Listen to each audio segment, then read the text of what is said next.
I veliki pozdrav svima ljudi, Mox ovdje. Pre nego što pređemo na samu radnju klipa, zamolio bih vas da svi obavezno ostavite like, pretplatite se na kanal ukoliko to do sada niste uradili. Ajmo da probamo do kraja leta da dođemo do tih famoznih 100.000 subscribera. I naravno možete me zapratiti i na Instagramu mox_reader. Pišite dole u komentarima predloge i ideje za neke od narednih klipova, tako da postoji šansa da se nađete u klipu ukoliko se budem odlučio za neku od vaših ideja.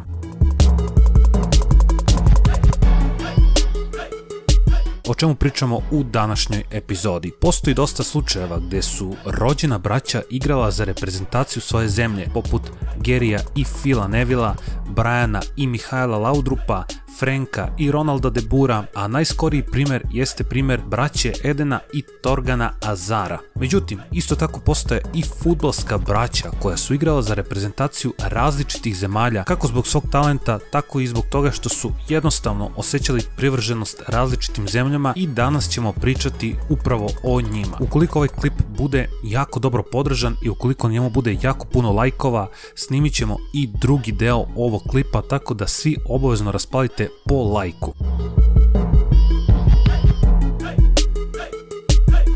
Mathias, Florentin i Paul Pogba. Slučaj braće Pogba je dobro poznat svakome ko i malo prati fudbal. Florentin Pogba je svoju karijeru započeo u Španiji, u Celti iz Viga, a za reprezentaciju Francuske odigrao je 3 meča u omladinskim kategorijama pre nego što je dobio poziv Gvineje, koji je sa velikim zadovoljstvom prihvatio i odigrao već 20 mečeva do sada. U jednom intervjuu je priznao da je odlučio da ne igra za Francusku u seniorskoj kategoriji jer je od malih nogu još kao dečak sanjao da igra za Gvineju. Ispunjen mu je san kada je dobio poziv selektora Gvineje. Njegov brat blizanac, Mathias, napadač je Sparti iz Rotterdama i veći deo karijere je proveo na ostrvu, izuzev kratke epizode u italijanskoj Pescari. Za afričku reprezentaciju odigrao je 3 meča. Najpoznatiji od ove trojice, ujedno i najmlađi, Paul Pogba, je krenuo drugim putem i odlučio se za reprezentaciju Francuske. Za nju je odigrao do sada 57 mečeva i postigao 9 golova.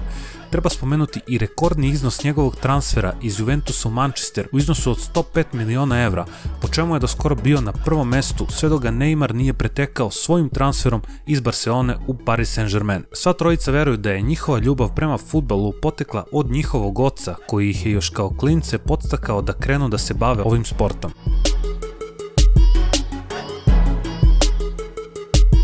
Thiago i Rafinha Alcantara. Obojica su prošla čuvenu Barceloninu školu. Sinovi su nekadašnjeg brazilskog reprezentativca Mazinha, koji je za reprezentaciju Brazila odigrao 35 mečeva i nastupao na svetskom prvenstvu u Sjedinjenim Američkim Državama 1994. godine, kada je i bio prvak sveta na tom mundijalu. Kada je u pitanju nacionalna selekcija, Thiago se odlučio za Španiju, u kojoj je odrastao i fudbalski sazreo, a Rafinha za Brazil, u kojem je rođen. Oni koji su bliski porodici ističu da je fudbalska karijera njihovog oca u mnogome uticala na njihove različite reprezentativne puteve. U Evropi je igrao za italijanske klubove Lecce i Fiorentinu i španske Valenciju i Celtu. Njihova majka je Valeria Alcantara, nekadašnja španska odbojkašica, a sinovi, kao što se može primetiti, nose njeno prezime.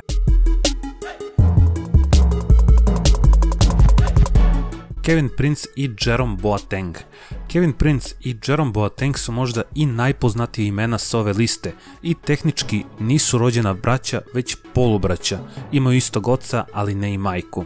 Oni su zbog interesantnih životnih priča uvek bili zanimljivi fudbalskoj javnosti. Kevin Prince je rođen 1987. godine iz veze njegovog oca i Nemice Kristine, a nakon njihovog razlaza, tata Boateng je 2 godine nakon toga upoznao novu ženu, Ninu, i sa njom dobio sina Jeroma. Dvojica braće su imala različite životne puteve. Kevin Prince je odrastao u Berlinu, u siromašnoj radničkoj porodici, dok je Jerome odrastao u bogatom okruženju u Charlottenburgu. Mnogo pažnje je izazvao njihov duel na mundijalu 2010. godine, kada je Jerome branio boje Nemačke, a Kevin Prince je igrao za Ganu. Tada su izgladile nesuglasice koje su imali. Naime, braća Boateng nisu pričala otkako je Kevin Prince optužio Jeroma da mu nije pružio dovoljno podrške nakon opšteg javnog linča zbog njegovog starta kojim je teže povredio kapitena Pancera Mihaela Balaka.